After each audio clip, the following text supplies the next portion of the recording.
لیکن یہ کہنا کہ کشف اور الہام اللہ تعالیٰ غیر نبی کے ساتھ کلام کرے گا یا اس کے دل میں وحی کے طور پہ کوئی چیز ڈالے گا، وَلِعَاذُ بِاللَّهِ تعالیٰ، یہ ختم نبوت کے اوپر ڈاکہ ہے۔ چاہے اس کے لیے امتی نبی کا ذکر کرے یا نہ کوئی کرے، ابن عربی نے یہ بہت بڑا کام ڈالا ہے، اور مولانا اسحاق صاحب اس کی وجہ سے دھوکے کا شکار ہوئے۔ ایک شخص جو ہے وہ انگوروں کا جوس کہہ کے شراب کو پی رہا ہے اور دوسرا شراب کہہ کے، دونوں شراب پی رہے ہیں۔ غلام القادیانی نے شراب کہہ کے پی لیا، بدنام ہو گیا۔ صوفیاء نے، بابوں نے اس کو انگوروں کا جوس کہہ کے پیا، رحمت اللہ علیہ ہو۔ اگر نبی کریم علیہ الصلوۃ والسلام کی ذات اقدس کے وصال کے بعد امت میں کوئی صاحب الہام اور صاحب کشف ہو تو وہ نبوت کے اینٹی اور مخالف قرار پاتا ہے، تو پھر تو حضور کے زمانے میں بھی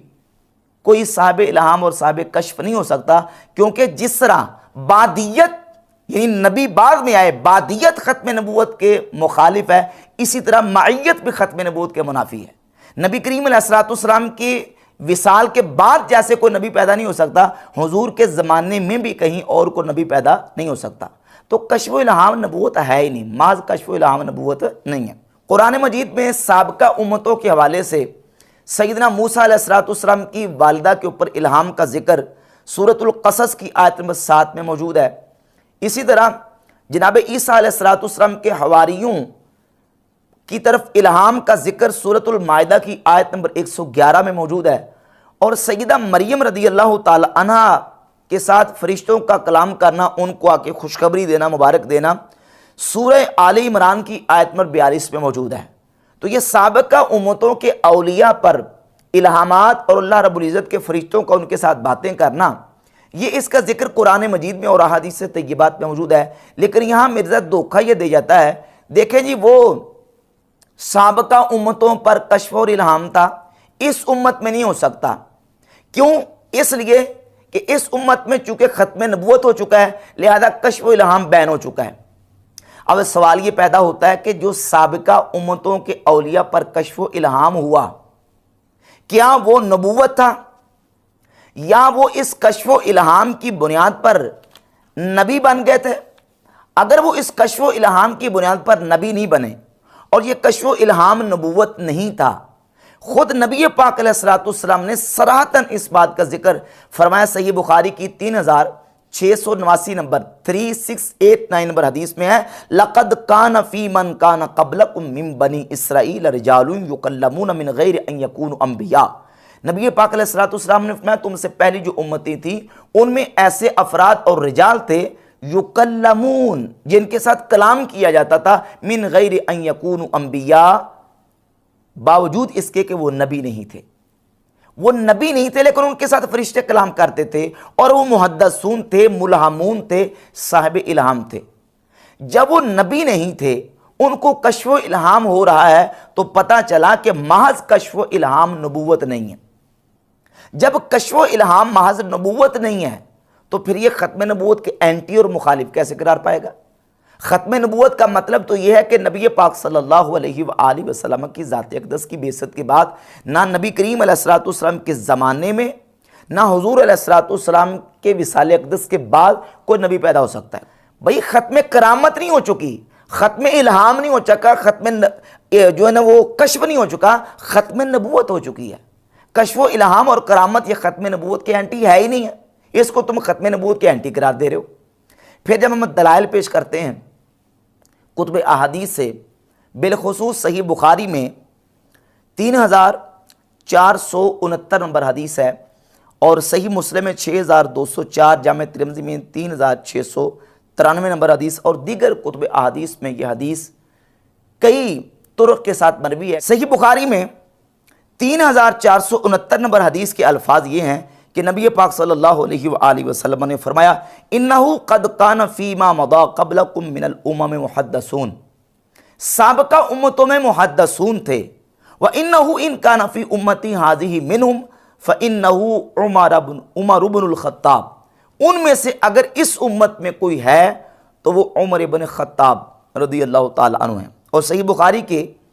3689 نمبر حدیث کے الفاظ یہ ہیں، لقد کان فی من کان قبلکم من بنی اسرائیل رجال یکلمون من غیر ان یکونوا انبیاء۔ بنی اسرائیل میں ایسے رجال اور ایسے افراد تھے کہ جن کے ساتھ کلام کیا جاتا تھا، فرشتے جن کے ساتھ کلام کرتے تھے، من غیر ان یکونوا انبیاء، وہ نبی نہیں تھے لیکن فرشتے ان کے ساتھ کلام کرتے تھے۔ فَإِن يَكُن مِّنْ أُمَّتِي مِنْهُمْ، ان میں سے جن کے ساتھ فرشتے کلام کرتے تھے، جو محدثون تھے سابقہ امتوں میں سے، ان میں سے اگر اس امت میں کوئی ہے، احد کوئی ایک، فعمر، تو حضور علیہ الصلوۃ والسلام فرماتے ہیں وہ عمر ہے۔ اور باقی بخاری مسلم میں حدیث ہے کہ اگلی امتوں میں محدث ہوا کرتے تھے، اگر میری امت میں کوئی ہوتا تو عمر ہوتا۔ بعض کا ترجمہ کرتے ہیں کہ اگر کوئی ہے تو عمر ہے، ہم کہتے ہیں یہ ترجمہ غلط ہے۔ یہ اب وہ کہتا ہے جی کہ یہ ترجمہ غلط ہے۔ بھئی ترجمہ غلط کیوں ہے؟ کہتا جی کہ ترجمہ اس لیے غلط ہے کیونکہ نبی علیہ الصلوۃ والسلام نے ایک جگہ پہ یہ بھی فرمایا کہ لو کان بعدی نبی لکان عمر ابن الخطاب، اگر میرے بعد کوئی نبی ہوتا تو عمر ابن خطاب نبی ہوتے، تو چونکہ نبی علیہ الصلوۃ والسلام کے بعد کوئی نبی نہیں ہے لہذا عمر ابن خطاب نبی نہیں ہے۔ تو ایسے ہی یہاں بھی نبی علیہ السلام نے یہ فرمایا کہ اگر ان میں سے میری امت میں کوئی ہوتا تو وہ عمر ابن خطاب ہوتے، چونکہ نبی علیہ الصلوۃ والسلام پر نبوت ختم ہو گئی، اب حضرت عمر محدث نہیں ہو سکتے۔ جبکہ دونوں احادیث کے اندر کتنا فرق ہے۔ جامع ترمذی کی 3686 نمبر حدیث جو ہے اس میں لو کا ذکر حضور نے فرمایا، لو کان بعدی نبی، اگر میرے بعد کوئی نبی ہوتا، اور یہ کلمہ لو جو ہے یہ انتفاع ثانی بسبب انتفاع اول کے لیے آتا ہے، یعنی یہ لو جہاں آتا ہے تو دوسری چیز کی نفی ہو رہی ہوتی ہے پہلی چیز کی نفی کی وجہ سے، چونکہ پہلی چیز نہیں ہے لہذا دوسری چیز بھی نہیں ہو سکتی، تو وہاں لو کا استعمال کیا جاتا ہے، جسے قرآن مجید میں ہے لو کان فیہما آلہۃ الا اللہ لفسدتا، اگر زمین و آسمان میں اللہ کے علاوہ کوئی الہ ہوتا تو زمین و آسمان میں فساد برپا ہو جاتا، چونکہ اللہ کے علاوہ کوئی دوسرا الہ نہیں لہذا زمین و آسمان میں فساد برپا نہیں ہوا۔ تو اب یہ دلائل بحمد تعالیٰ میں نے مرزا جیلمی کو دیے اور اس کا باطل موقف اس کا رد کر دیا کہ یہ جو تم کہتے ہو کہ اگر امت میں کوئی محدث ہوتا تو عمر ہوتا، تمہارا یہ ترجمہ غلط ہے۔ اس حدیث کا ترجمہ یہ ہے کہ امت میں اگر کوئی محدث ہے تو وہ عمر ہے۔ تو یہاں سے مرزا نے یو ٹرن لیا اور کہا کہ دونوں ترجمے ٹھیک ہیں، اور یہ ایک معاملہ انہوں نے تھوپ دیا حضرت عمر کے اوپر کہ جی بخاری مسلم میں حدیث ہے اگلے زمانوں میں محدث ہوا کرتے تھے، اگر میری امت میں کوئی محدث ہوتا تو عمر ہوتا، اور وہ ترجمہ کرتے ہیں اگر کوئی محدث ہے تو عمر ہے۔ دونوں ترجمے درست ہیں، لیکن ہم اس ترجمے کو بہتر سمجھتے ہیں جو فٹ ان بیٹھتا ہے کہ اگر محدث ہوتا تو عمر ہوتا، اور اگر کسی نے یہ ترجمہ کرنا ہے کہ اگر کوئی محدث ہے تو عمر ہے، تو یہ نبی علیہ السلام کی مبارک زندگی تک کرنا پڑے گا۔ اگر امت میں کوئی محدث ہے تو عمر ہے، اور اگر ہوتا تو عمر ہوتا، دونوں ٹھیک ہے۔ البتہ یہ کہ میں دوسرے ترجمے کو ترجیح دیتا ہوں کیونکہ حضرت عمر نے خود نفی کر دی ہے اپنے محدث ہونے کی۔ صحیح بخاری میں 2641 نمبر حدیث میں کہ حضرت عمر رضی اللہ تعالیٰ عنہ بیان کرتے ہیں کہ نبی پاک صلی اللہ علیہ وآلہ وسلم کے وصال کے بعد وحی کا سلسلہ منقطع ہو گیا، اب ہم لوگوں کے ظاہری اعمال کے مطابق فیصلہ کریں گے۔ تو حضرت عمر تو خود منع روک رہے ہیں اور یہ اس بات کا انکار کر رہے ہیں کہ میں محدث نہیں ہوں، حالانکہ اس حدیث میں دور دور تک کوئی کشف اور الہام کے انکار کی کوئی بات نہیں۔ وہاں تو حضرت عمر رضی اللہ تعالی عنہ نے وحی نبوت کے انقطاع کی بات کی ہے کہ نبی پاک علیہ الصلوۃ والسلام کے وصال پر وحی نبوت منقطع ہو چکی ہے، اب وحی نبوت کا سلسلہ بند ہو چکا ہے، وہ جاری نہیں ہے۔ تو باقی رہ گئی کشف اور الہام کی بات،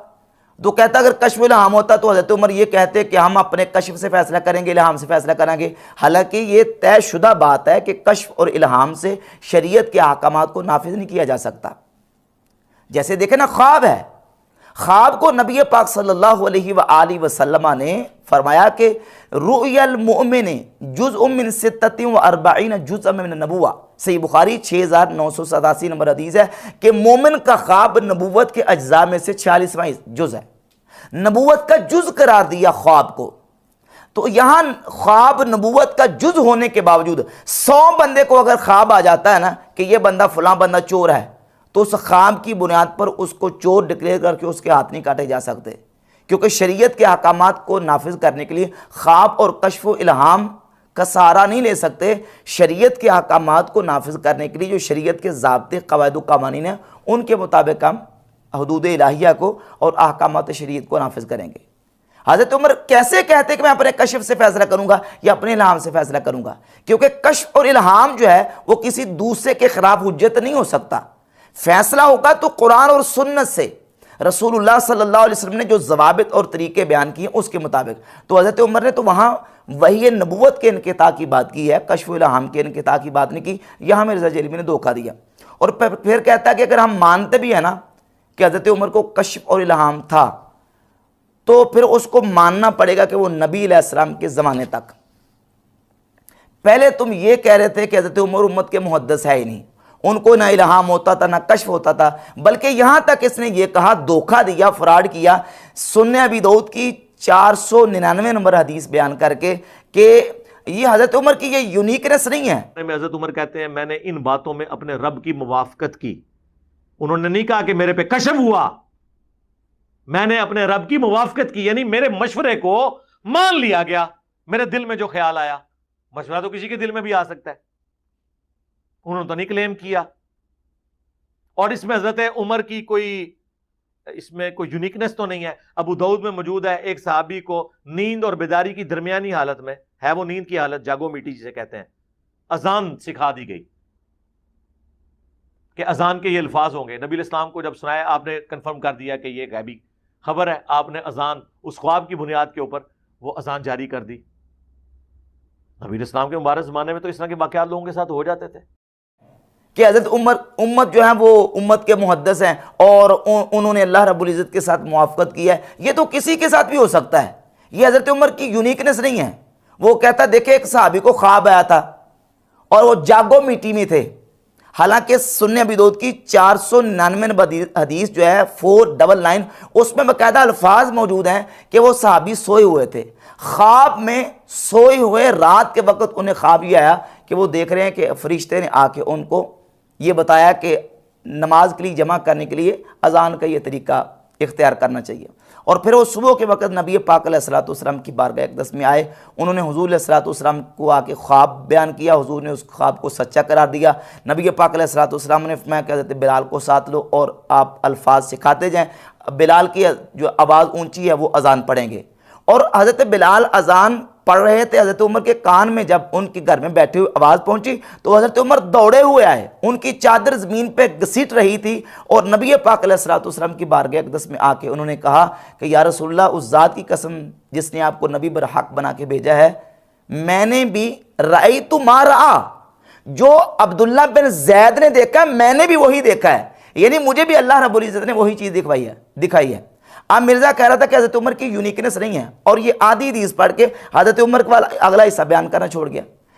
جبکہ اسی حدیث کے اگلے حصے میں یہ موجود ہے کہ حضرت عمر رضی اللہ تعالیٰ عنہ دوڑے حضور کی بارگاہ میں آئے اور آ کے کہ حضور رأیت ما رأى، جو عبداللہ بن زید صحابی نے دیکھا میں نے بھی وہی دیکھا ہے، کہ مجھے بھی اسی طریقے سے فرشتے نے آ کے خواب میں یا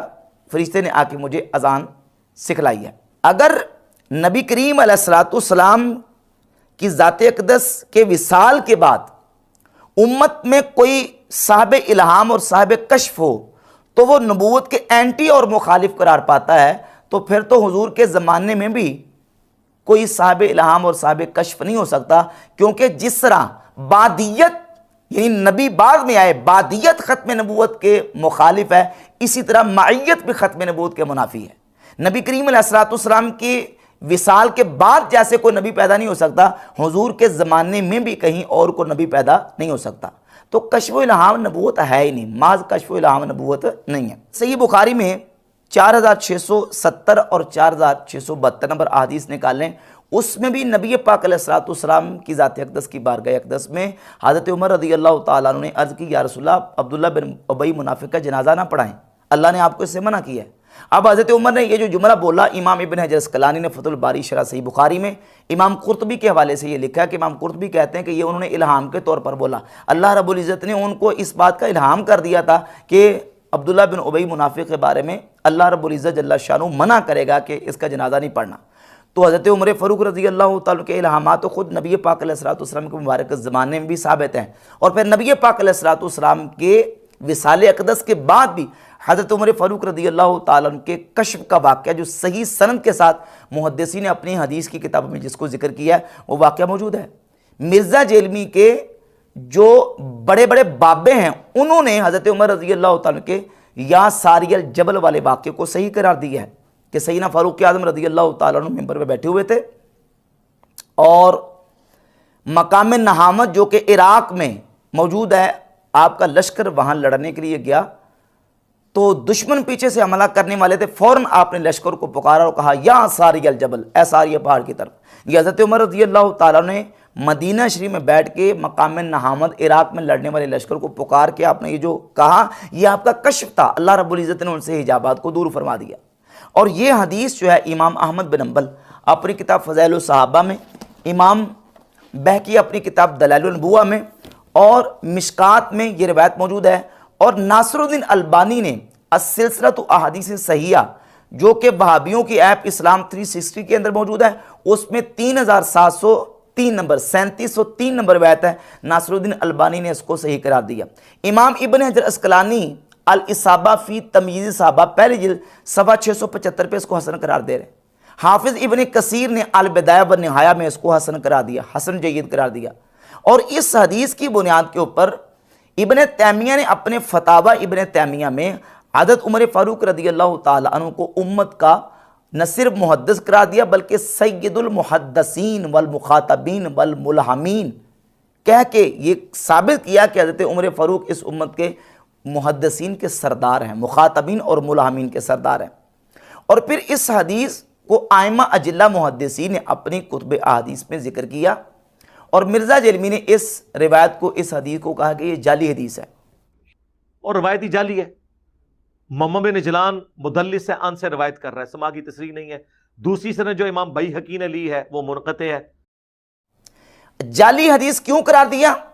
اپنے بابا وہابی مولوی زبیر لزئی کی اتباع میں، اندھی تقلید میں، بالکل اندھی تقلید۔ کہتا ہے کہ زبیر زئی صاحب نے فتاوی علمیہ میں اس کے اوپر مضمون لکھا ہے اور انہوں نے اس حدیث کو جعلی قرار دیا ہے۔ بھائی کیوں قرار دیا جعلی؟ جعلی قرار دینے کی وجہ کیا ہے؟ جی وجہ یہ ہے کہ اس میں محمد بن عجلان مدلس ہیں اور وہ ان کے ساتھ روایت کر رہے ہیں، جبکہ مرزا جیلمی اپنے بابے کی تقلید میں اس قدر اندھا ہو چکا ہے۔ جن کتابوں میں یہ روایت اور واقعہ موجود ہے جس طرح فضائل الصحابہ احمد بن حنبل کی رحمۃ اللہ علیہ، اس میں حدیث نمبر 355 ہے، یہ امام بہقی کے دلائل النبوہ ہے، اور حافظ ہبت اللہ لالکائی کی شرح اصول اعتقاد اہل سنت، تینوں کتابوں میں محمد بن عجلان باقاعدہ سما کی تصریح کر رہے ہیں، کہہ رہے ہیں کہ حدثنی ایاس بن معاویہ بن قرہ، مجھے یہ حدیث ایاس بن معاویہ بن قرہ نے بیان کی ہے، ہمیں یہ حدیث ایاس بن معاویہ بن قرہ نے بیان کی ہے۔ زبیر لزئی کے جو بڑے